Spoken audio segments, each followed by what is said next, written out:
Assalamu alaikum ji. I hope you are doing good. This is Advocate Usman Abid and you are watching the law session.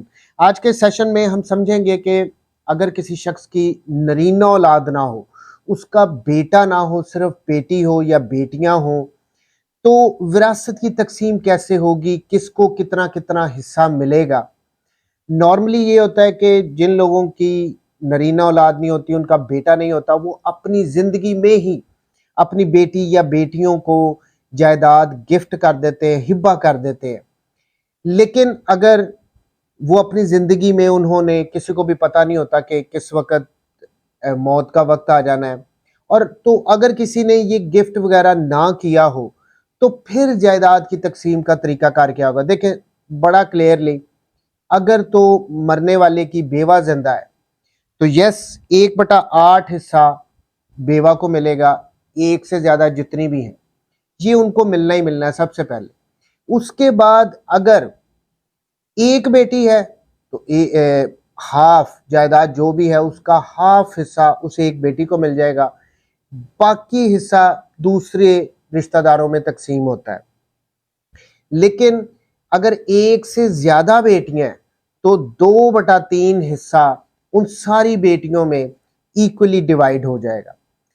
अब यहाँ पे बेवा का हिस्सा निकालने के बाद, बेटियों का हिस्सा निकालने के बाद भी जायदाद बच रही है, तो वो किन किन लोगों में, किन किन रिश्तेदारों में तकसीम होगी, अब उस पे आते हैं। तो यहाँ तक हम क्लियर हो गए। बेवा को सबसे पहले 1/8, एक बेटी है तो हाफ, और एक से ज्यादा है तो 2/3 उन सारी बेटियों में तकसीम होगा।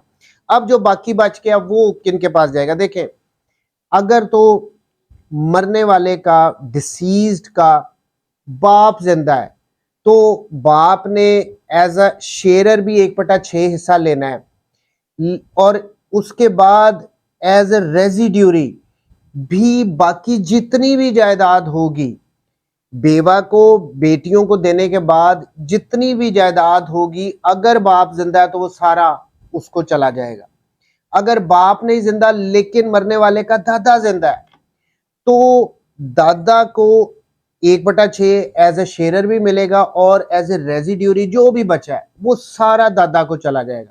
तो यहां तक अब हम क्लियर हो गए। बेवा का 1/8, बेटी अगर एक है तो हाफ, और अगर एक से ज्यादा है तो 2/3 उन सारी बेटियों में तकसीम होगा। उसके बाद अगर बाप जिंदा है तो सब कुछ बाप को चला जाएगा। अगर बाप नहीं जिंदा लेकिन दादा जिंदा है तो सारा कुछ बाकी दादा के पास चला जाएगा।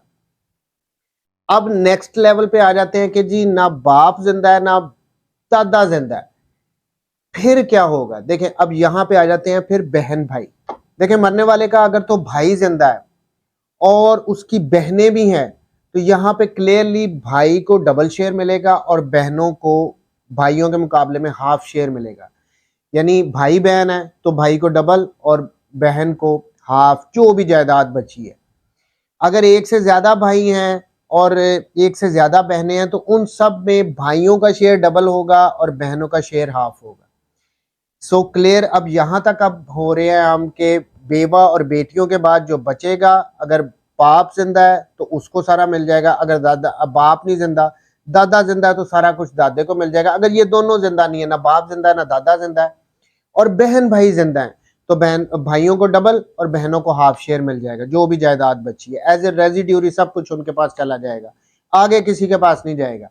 लेकिन अब नेक्स्ट ये स्टेज आ जाती है कि अगर भाई कोई नहीं है मरने वाले का, डिसीज्ड का भाई नहीं, सिर्फ बहनें हैं, एक बहन है या एक से ज्यादा बहनें हैं, तो ये सारा एज ए रेजिड्यूरी उन बहनों के पास या उस एक बहन के पास जाएगा। लेकिन उसके लिए कुछ कंडीशंस हैं। अब वो कंडीशन ये है कि बहन को सारा हिस्सा तब मिलेगा अगर, तो देखें, in default of full brother, यानी कि अगर भाई ना हो, and the other residue is above named, the full sister take the residue, तो सारा हिस्सा बहन को मिल जाएगा। लेकिन if any, if there be, अगर वहां पे मरने वाले की बेटी होगी या बेटियां होंगी, उसके बेटे की बेटी होगी या बेटियां होंगी दूसरी, और even if there be one daughter और अ सन्स डॉटर और डॉटर्स, ये कंडीशंस पूरी होंगी तो ये सब कुछ बहनों को मिल जाएगा। अब यहाँ पे एक सिचुएशन ये आ जाती है, या इसको सिंपलीफाई मैं इस तरह करता हूं कि अगर मरने वाले की कोई औलाद ना हो तो ये बहन को एज ए रेजिड्यूरी हिस्सा नहीं मिलेगा, वो सिर्फ एज ए शेयरर हिस्सा लेगी, बाकी फिर नेक्स्ट लेवल में चला जाएगा। लेकिन अगर मरने वाले की बेटियां वगैरह होंगी तो ये सारा कुछ बहनों के पास ही चला जाएगा। अब यहाँ पे मैं केस लॉ ऐड कर देता हूँ, PLD 2018 लाहौर 426, इसको आप पढ़ ले। इसमें क्लियरली बता दिया गया था कि किन सिचुएशंस में बहनों के पास ही सारा आ जाएगा। अगर भाई नहीं है तो सारा कुछ जो बाकी मानदा था वो बहनों के पास किस सिचुएशन में जाएगा। नेक्स्ट आ जाते हैं कि अगर मरने वाले का डिसीज्ड का ना भाई है ना बहन है, वो अलाइव नहीं, फिर इस सिचुएशन में क्या होगा, फिर वो नेक्स्ट जाता है सुतेले भाई बहनों में, यानी बाप सेम है मदर्स डिफरेंट हैं, वहां पे कंजेंगुइन जो ब्रदर्स एंड सिस्टर्स हैं, ये जायदाद फिर उनमें तकसीम हो जाएगी। अगर ऊपर वाले जो हमने बाप नहीं है, दादा नहीं है, बहन भाई नहीं, तो फिर सुतेले बहन भाइयों में जाएगा। अब नेक्स्ट आ जाते हैं कि अगर सुतेले बहन भाई भी नहीं है तो इस सिचुएशन में फिर जाता है फुल ब्रदर सन, यानी सगे भाई के बेटे को जाएगा, जो भी बच रहा है बेवा और बेटियों को देने के बाद। किसको जाएगा, सगे भतीजे को जाएगा। अगर सगा भतीजा नहीं है तो फिर सुतेले भतीजे को चला जाएगा, एक है या एक से ज्यादा है उनमें इक्वली डिवाइड हो जाएगा।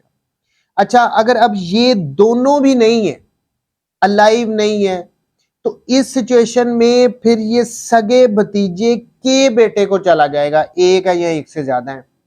और अगर सगे भतीजे का कोई बेटा नहीं है तो सुतेले भाई के बेटे या बेटों को चला जाएगा। ये तरतीब आ रही है। देखें, बाप है जिंदा तो सब कुछ बाप के पास, अगर बाप नहीं जिंदा तो दादा जिंदा है, सब कुछ दादा के पास।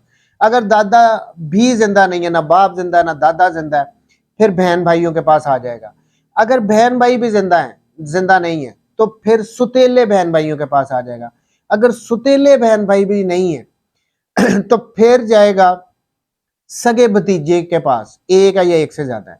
अगर सगा भतीजा भतीजी नहीं है, सगा भतीजा या भतीजे नहीं है, तो फिर सुतेला भतीजा या सुतेले भतीजों के पास चला जाएगा। अगर ये भी जिंदा नहीं है तो फिर सगे भतीजे के बेटे के पास आएगा। अगर सगे भतीजे का बेटा भी नहीं है तो सुतेले भतीजे के बेटे के पास आएगा। ये इस तरतीब से चलेगा।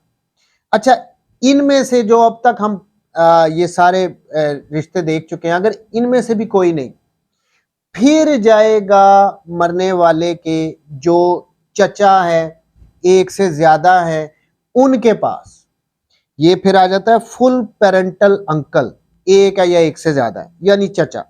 अगर वो नहीं है, सगे चचा नहीं है, तो फिर सुतेले चचा, एक है या एक से ज्यादा है।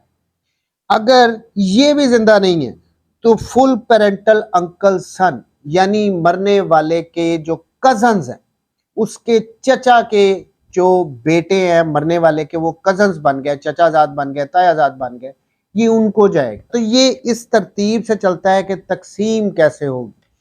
थोड़ा सा कॉम्प्लेक्स है, लेकिन मैं इस सारे को एक दफा फिर बहुत सिंपल वर्ड्स में कंक्लूड कर देता हूं। अगर मरने वाले की बेवा है और उसकी बेटी है या बेटी है, तो मरने वाले की बेवा 1/8, एक बेटी है हाफ।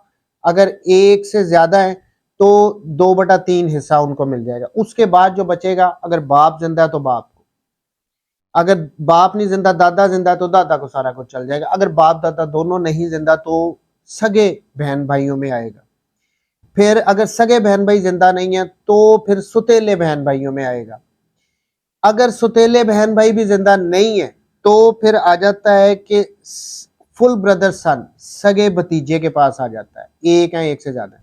अगर वो भी नहीं है, सगा भतीजा या भतीजे नहीं है, तो सुतेले भतीजा या भतीजा के पास, भतीजों के पास जाएगा। अगर वो भी जिंदा नहीं है तो फिर सगे भतीजे के बेटे या बेटे हैं उनके पास जाएगा। अगर वो नहीं है तो सुतेले भतीजे या भतीजों के पास जाएगा। अच्छा, अब इनमें से अगर कोई भी नहीं तो जाएगा सगे चाचों या तायों के पास। अगर सगे चाचा ताया नहीं है तो सौतेले तायों और चाचों के पास ये सारी जमीन जायदाद जो भी है वो चली जाएगी। अगर वो भी नहीं है तो फिर आएगा फुल पेरेंटल अंकल्स सन, यानी जो मरने वाले के कजन्स हैं उनके पास। अगर मरने वाले के कजन्स नहीं है सगे तो फिर सौतेले जो उसके चचा थे उनके बच्चों के पास। ये इसी तरतीब से चलना है। इसी तरह तकसीम होती है जहां पे नरीना औलाद ना हो और अगर मरने वाले ने अपनी जायदाद गिफ्ट वगैरह अपनी बेटियों को ना की हो तो नॉर्मल प्रैक्टिस में हम देखते हैं कि ये अपनी ज़िंदगी में ही कर दिया जाता है गिफ्ट वगैरह। लेकिन अगर ना किया हो तो ये तरीका है, यही तरतीब है, इसी को फॉलो किया जाता है। जो अलाइव होगा उसको मिल जाएगा, नेक्स्ट वालों में नहीं आता। इस तरतीब के लिहाज से हमने इस तरह देखना होता है। थोड़ा सा कम्प्लेक्स था। मेरी कोशिश है कि मैं इनहेरिटेंस पे एक कंप्लीट वीडियो बनाऊं। थोड़ा सा वक्त का मसला है, लेकिन इंशाल्लाह बहुत ही जल्दी मैं इनहेरिटेंस पे, विरासत पे एक कंप्लीट वीडियो बनाऊंगा। थैंक यू वेरी मच जी। Take care. अल्लाह।